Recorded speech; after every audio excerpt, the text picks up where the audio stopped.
창세기 40장 1절에서 15절까지입니다. 창세기 40장 1절에서 15절.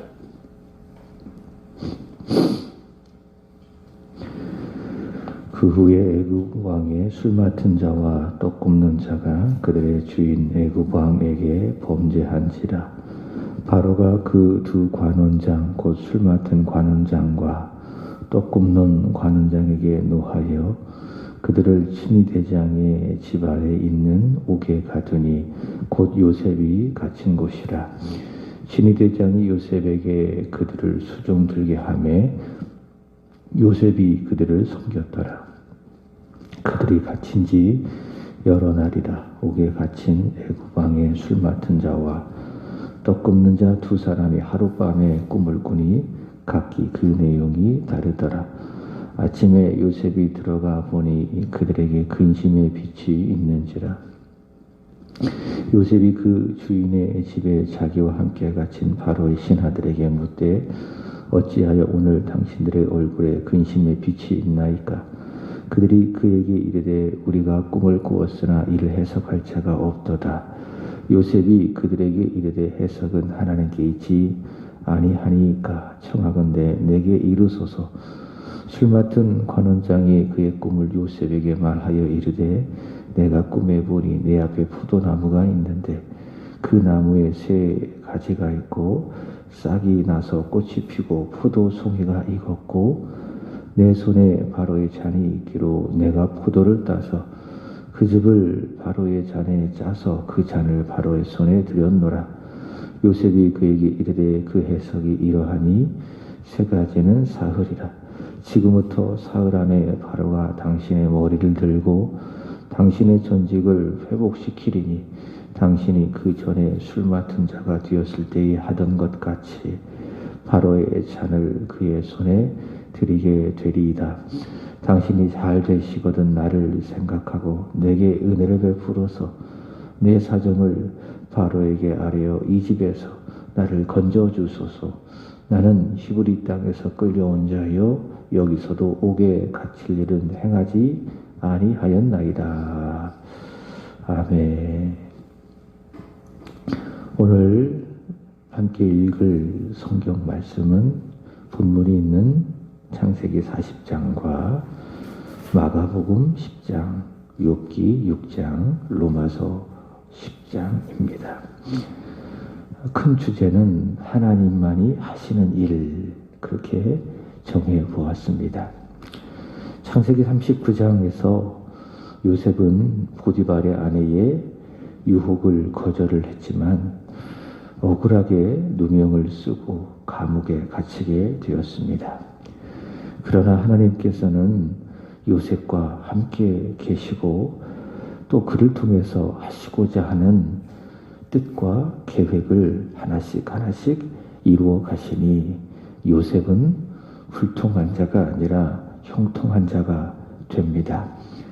형통이라고 하는 개념은 인간적인 생각으로 보고 재물을 얻거나 명예를 얻는 것, 자신의 생각대로 되는 그것이 형통이 아니라 비록 요셉처럼 막히고 어려움을 당하고 누명을 쓰고 억울한 일을 당한다 할지라도 하나님이 함께 하시고 하나님이 그의 뜻을 이루어 가신다면 그것이 바로 형통이라 그렇게 말할 수 있습니다. 억울하게 감옥을 갇힌 요셉, 그러나 형통한 요셉. 그가 얼마나 감옥에 갇힌지 모르겠지만 그의 나이 17세에 애굽의 종으로 팔려와서 40장에 보시면 그가 감옥에 갇혔을 때에 그의 나이는 28세입니다. 2년 후에 그가 애굽의 총리가 되었다면 40장 바로 이 본문에 있는 요셉의 나이는 28세를 알 수 있겠죠. 그렇다면 요셉은 지금까지 11년을 노예로 그리고 죄수로 청년의 시절을 보낸 것입니다.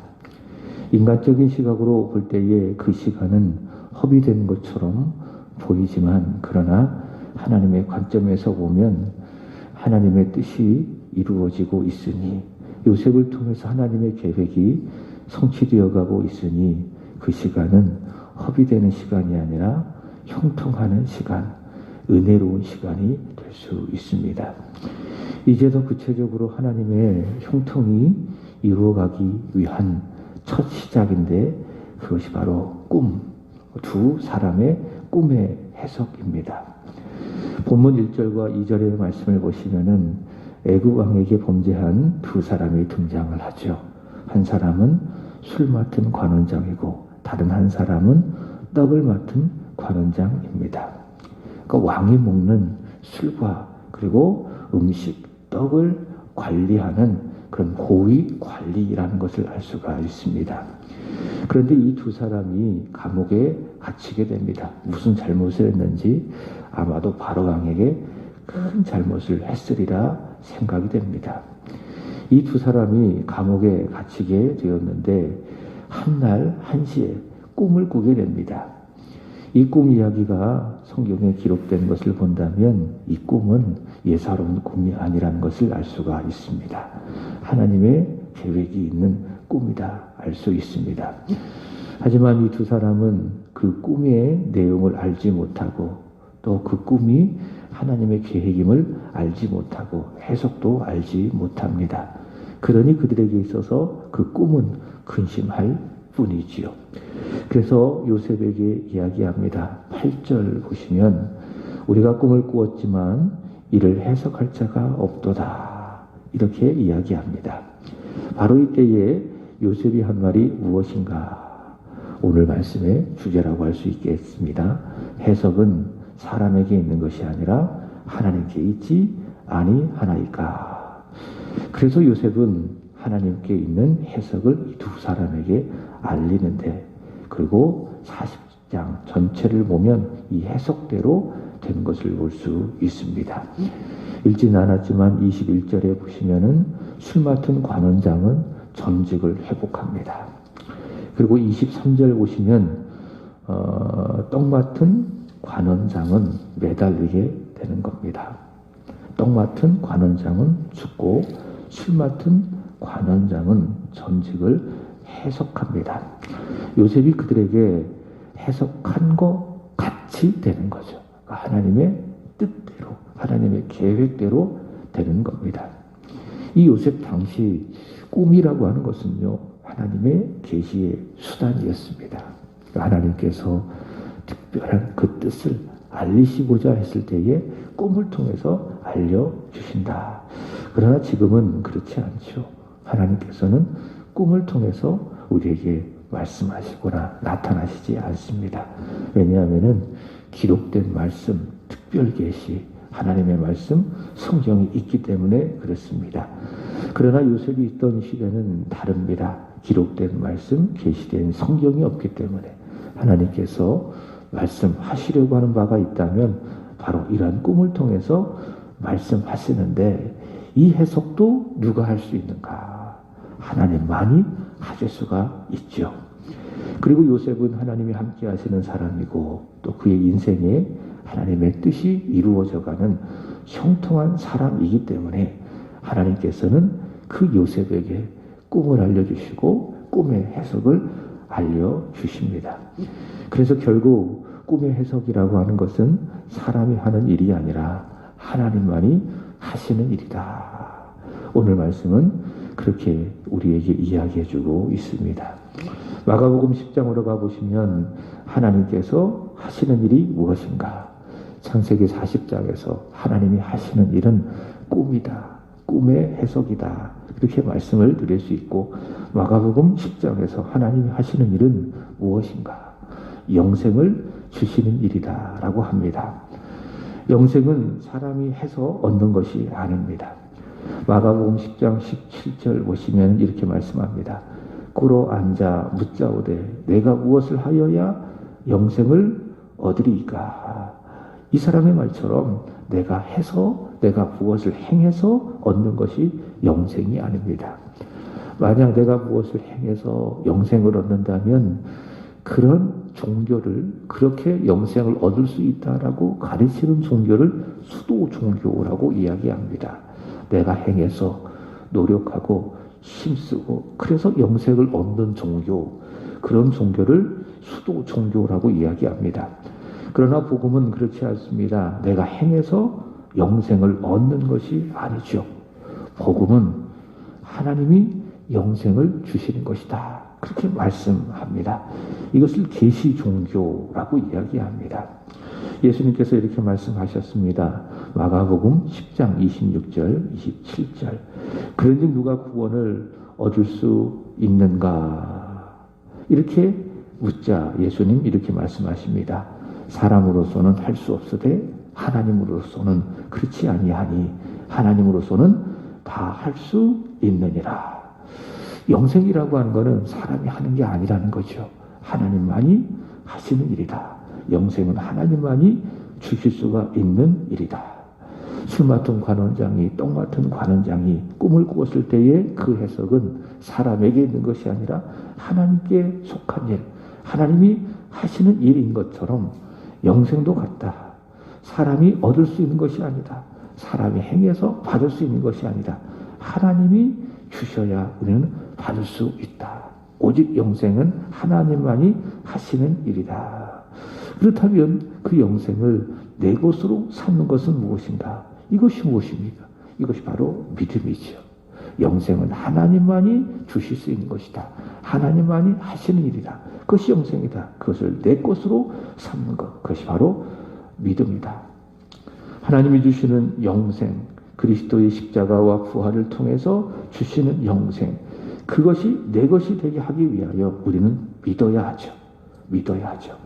그래서 예수님께서는 마가복음 10장 51절, 52절 보시면 한 맹인이 선생님 보기를 원합니다. 이게 이제 단지 눈을 뜨기를 원합니다. 이렇게 이제 해석을 할 수도 있지만은 더 크게 본다면 선생님 내게 영생을 주시기를 원합니다. 이렇게 볼 수도 있는 거예요. 왜냐하면은 눈을 뜬다라고 하는 것은 복음서에서 기적을 의미하는 것이고 이것은 구원을 의미하는 것이기 때문에 선생님 내가 눈 뜨기를 원합니다. 선생님 내가 영생 얻기를 원합니다. 이렇게 예수님께 요청했을 때에 예수님 뭐라고 말씀하셨는가? 가라, 내 믿음이 너를 구원했다. 이런 말씀을 통해서 본다면 하나님만이 주시는 영생, 하나님만이 하시는 영생, 그 영생을 받는 것은 무엇이다? 바로 믿음이다 라는 걸 알 수가 있겠죠. 로마서 10장은 그 영생을 받는 믿음이 무엇인지 구체적으로 말씀하고 있습니다. 먼저 믿음은 무엇인가? 믿음은 아닌 것이 있습니다. 내 안에 스스로 생겨나는 것이 믿음이 아니다. 다시 말해 자생, 스스로 생겨나는 것이 믿음이 아니다. 믿음은 무엇인가? 믿음은 하나님이 주시는 은혜의 선물이다라는 거죠. 그래서 어떻게 믿음이 생기는가? 로마서 10장 17절에 보시면은 들음에서 나며, 믿음이라는 것은 내 안에 스스로 생겨나는 것이 아니라 들음에서 난다. 그럼 무엇을 들어야 되는가? 그리스도의 말씀을 들어야 된다. 어제 말씀을 전했던 것처럼 복음을 들어야 된다. 하나님의 아들 예수 그리스도의 복음. 그러니까 예수님의 말씀, 예수님 행하신 일들, 예수 그리스도의 고난과 십자가의 계속적인 죽음, 그리고 부활, 그리고 이 세상에 다시 오심, 재림, 이런 걸 뭐라고 이야기하는가 하면 이걸 복음이라고 이야기하는 거예요. 이것을 하나님의 아들의 복음, 이 복음을 들어야 무엇이 생기지요? 믿음이 생기고 그 믿음으로 말미암아 영생을 얻는 것입니다. 그럼 믿음은 무엇인가? 믿음은 무엇인가? 맹인의 눈을 뜨게 한 그 믿음은 무엇인가? 하나님이 주시는 영생을 얻는 그 믿음은 무엇인가? 로마서 10장 9절은 이렇게 이야기합니다. 내가 만일 내 입으로 예수를 주로 시인하여 또 하나님께서 그를 죽은 자 가운데서 살리신 것을 내 마음에 믿으면 그로 말미암아 구원을 받으리라. 아, 그렇구나. 믿음이라고 하는 것은 후체적인 것이로구나. 막연한 게 아니에요.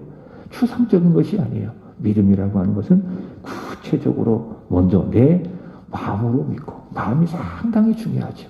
내 마음으로 예수를 믿는 겁니다. 내 마음으로 하나님의 아들 예수를 믿는 겁니다.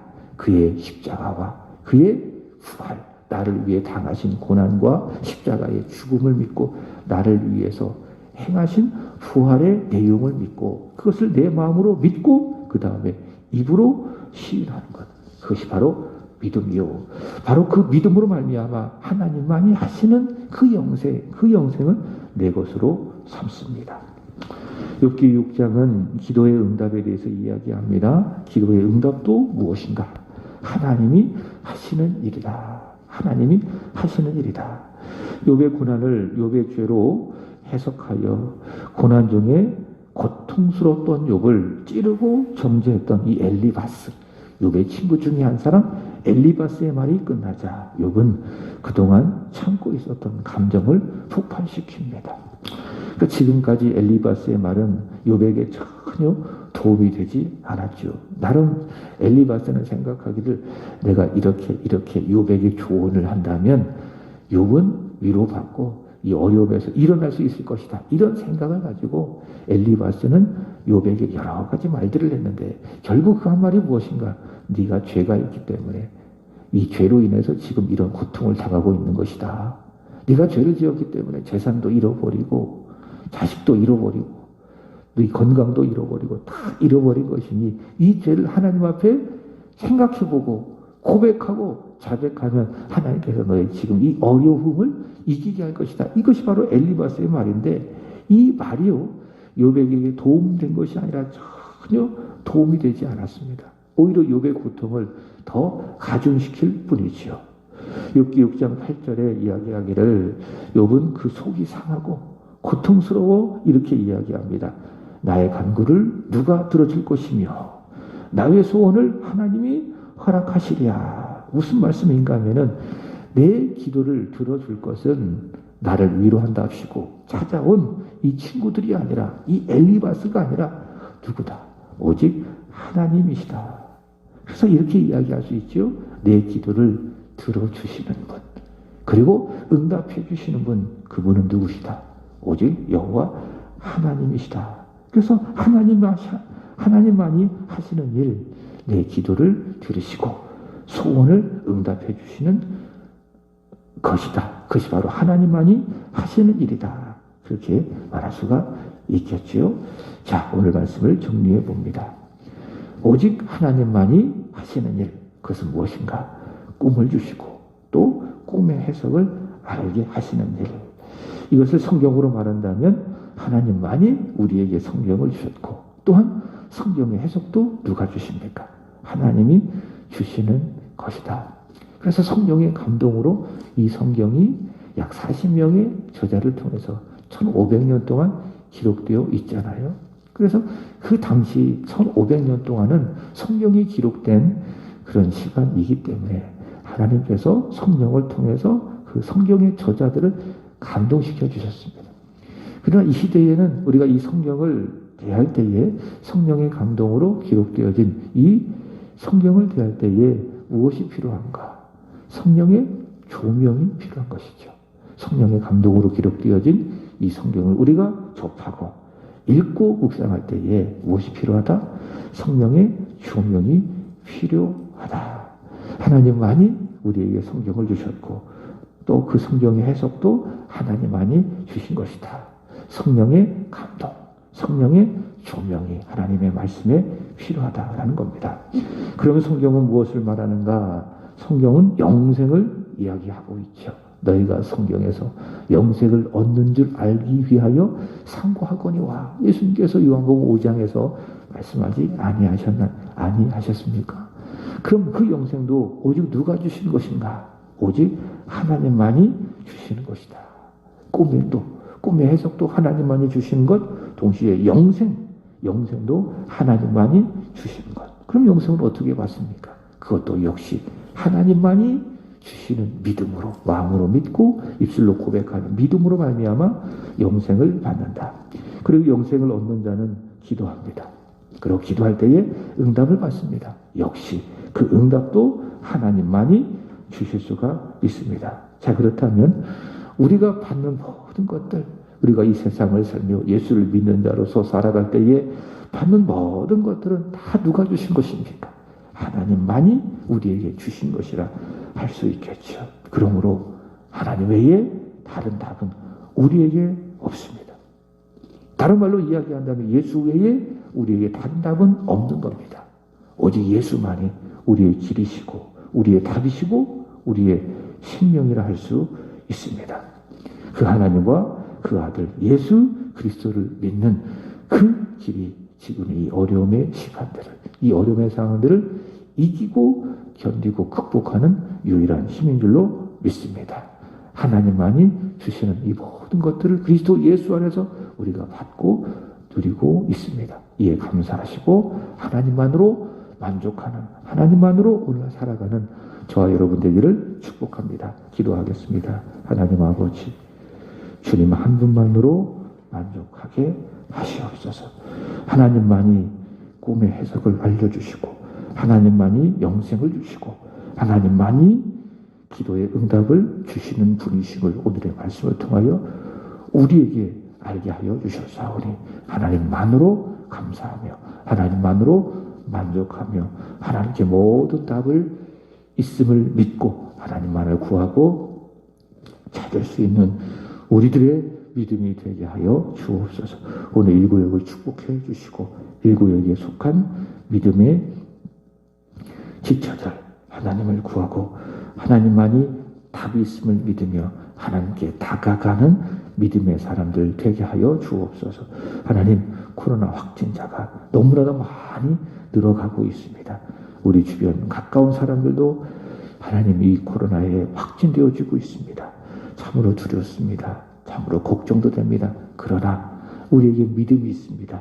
믿음으로 이기게 하시고 믿음으로 살아갈 수 있도록 도와주옵소서. 이럴 때일수록 더 하나님께 매달리며 하나님께 다가가며 지금의 시간들을 견디어갈 수 있도록 축복하여 주옵소서. 반드시 합력해서 선을 이루어 주시옵소서. 기도하는 시간 성령 충만하게 하여 주옵소서. 예수 그리스도의 이름으로 기도합나이다. 아멘. 하늘에 계신 우리 아버지여, 이름이 거룩히 여김을 받으시오며